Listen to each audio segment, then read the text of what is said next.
viewers, a warm welcome to all of you in today's episode of our weekly magazine series, Youth Folio. Our series focuses on happenings of importance in the 8 states of the Northeast, developmental program, sports, culture and lots more. Let's begin today's episode with our current issues section.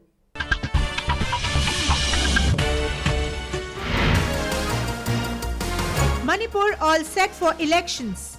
Officials, celebrities and common people urge all to vote. Tripura urges all to learn and promote Kokborok language.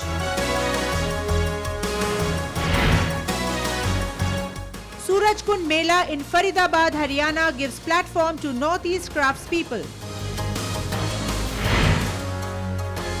Tourism Festival Rongali draws large crowds in Guwahati.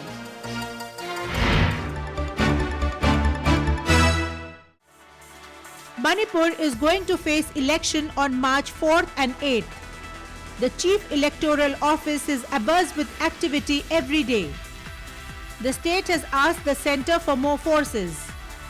Meanwhile, the common people of the state, celebrities and Election Commission are requesting all to exercise their franchise without fail. On behalf of the Election Commission of India, I would like to appeal all the informed voters of Manipur, including the young voters, particularly in the age group of 18 to 19 years, who have been recently enrolled as new electors. Kindly come forward and vote on the day of poll, that is 4th of March for phase 1 districts and on 8th of March for phase 2 of district. Your vote counts a lot. की vote की मतंग धाइजे तारगदी खोइसी सासे नहा मा ओइना तुंगी युंबिरेल मा ओइना इसागे अधिकार से मपुंग फाना खोइगी लेंगाक Lorena मा तुंगी ससन मा सेमबदा खोइगी इसागे भोट छि सोइदना नमगा दुगा इसाना अपाम्बा मिहुत इसाना पामजरिबदु थमोइ सेंगना खोइगी लेबाकी दमकता तौरकदबा अफबा मिहुत अमा खलगा इसागे अधिकार दो निंगतमना भोट थादमिनासे हाइबा वाइसे हेजनिंग. We have made our security plan for the elections. Initially we thought it will be a single phase election. Now, depending on the availability of security force to the state, we got election in 2 phases. So we are assured of about 250 companies of security force, out of which already 40 companies are already in Manipur, which have come for the highway security. That also will be utilized for this. So in addition to 250, we have made a request to Government of India to give some more companies, because it's not only the election, the UN's economic blockade is also going on. So we need to relocate forces both for election as well as the general law and order and convoy movement.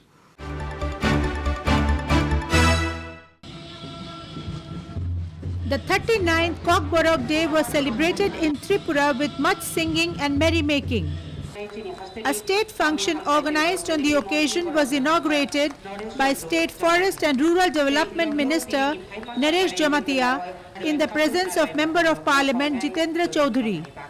Kokborok is the native language of the indigenous people of Tripura and many tribal communities including the Halams, Mizu, Murasing, Chakma, Tripuri, Devbarma, Santal, etc., who constitute over 33% of the state's population, speak this language. The youth of these communities jointly took out a huge rally from the Umakanta mini stadium across capital city Agartala to propagate and raise awareness about the language on occasion of the Kokborok Day. Kokborok is the second official language of the state after Bangla. It was recognized in 1979.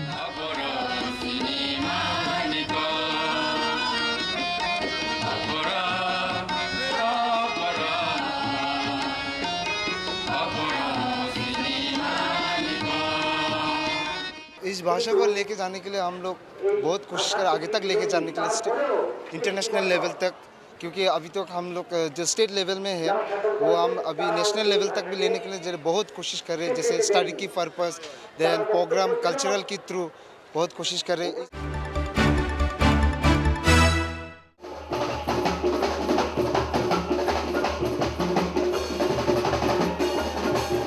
The annual Surajkund International Crafts Mela held in Faridabad, Haryana from the 1st to the 15th of February gave a wide platform of sale to artisans of the Northeast. From Assam, self-help group Women's Development Center, which has over 7,000 women of backward Dhemaji and Lakhimpur districts of the state working under it, was supported by NABARD to participate. Their stall offered saris, mekhlas, kurtas and other dresses made from muga, pat and endi silks and fine cottons of Assam. The group's members have received help from many government schemes. This type of bags we are making, and we are working with different communities like Boros we have in Assam. Then we are working with Mishing, those are tribal group. Apart from that, we are working with the Assamese community. So there are different ethnic groups with whom we work. And this is fully supported by NABARD, Assam.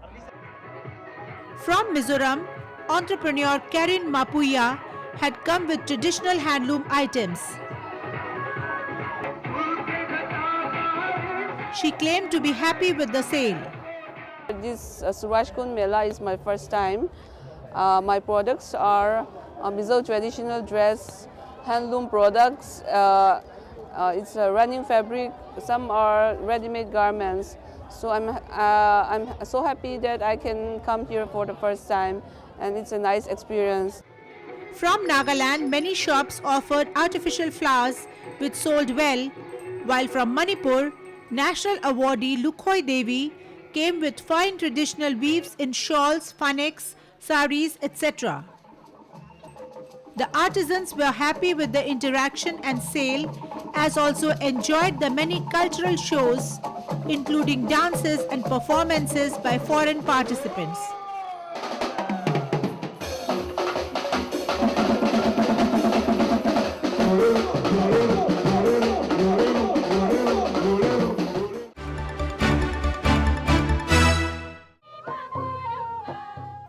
The third edition of Tourism and Cultural Festival Rongali, held recently in Assam, showcased the traditional side of many communities of the state. Huts were built by several communities which went on to perform their traditional songs and dances in front of these huts to highlight their lifestyle and culture.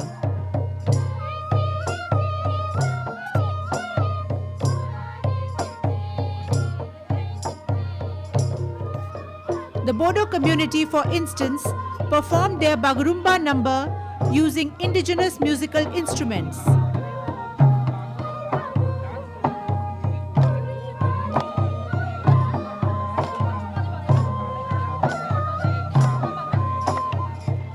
The many communities also cooked local delicacies in the venue. Then there was a very entertaining Ankya Bhavna performance on Kaliya Daman, showing Sri Krishna's vanquishing of the giant poisonous snake called Kaliya, with message of victory of good over evil, which enthralled large crowds. The 3-day event included a boat race with long boats as used in the famous boat races of Kerala, which were brought to Guwahati's Diguli Pukhuri.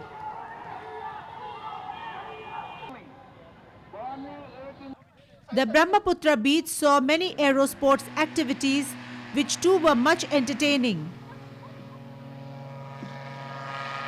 The entire effort, sponsored by the government of Assam, was to promote the state as a tourism destination.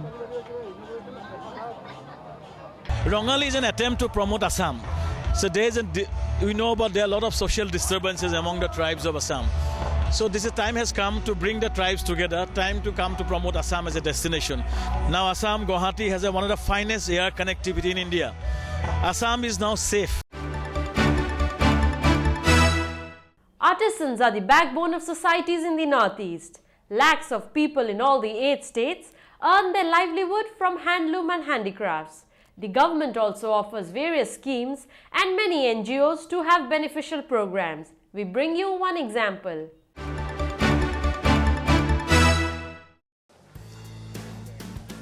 The first ever Northeast Investors Summit in the textile sector, held in Shillong, Meghalaya recently, jointly hosted by the Ministry of Textiles and Ministry of Donor, saw huge participation from stakeholders, policymakers, and people involved with textiles. Nearly 20 MOUs were signed to develop and promote handloom, while Minister Smriti Irani stressed that her ministry is going all out to help in the silk sector of the Northeast. One of the segments which I feel has a huge potential in the Northeast, as I pointed out, is the sector of silk. Today, when I look at silk, I'm extremely buoyant to look at the possibility, especially under the Government of India's aegis, which has ensured that two bankable projects, especially for eri silk spinning, can be converged with the efforts of state governments in the Northeast and made available for our weavers, silk producers across the region. At a little distance from the summit venue, Youthfolio visited the new Umden village of Ribhoi district of Meghalaya to meet women weavers who have benefited from various government schemes.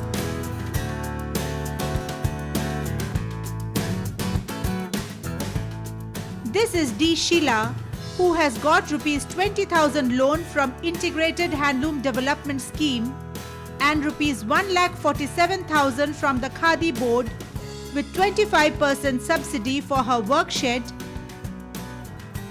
sewing machine and this shop. Sheila sells groceries and handloom items from this shop. Sheila's neighbors, Ketung, Ribas Malai and Punika Mayong have got similar loans from the Integrated Handloom Development Scheme or IHDS.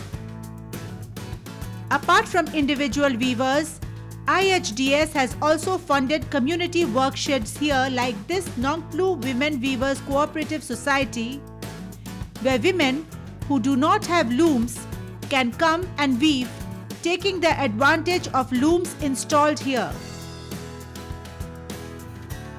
The yarns needed for weaving are prepared by these women themselves in their backyard, wherein they grow eri and muga plants and rear silkworms. The worms feed on the leaves of these plants, weave cocoons around themselves, and from these, the women extract the silk yarns. While giving the assistance for construction of Reading House costs 50,000 rupees, where 80% is borne by the Central Silk Board, 10% by the state, and 10% by the beneficiary. It's a beneficiary contribution. Once the yarns are prepared, the women dye the same in vibrant colors using leaves, turmeric, and other organic items. The woven fabrics are thereafter sold as running material through fairs and festivals or bought by designers who make fashionable clothes with them.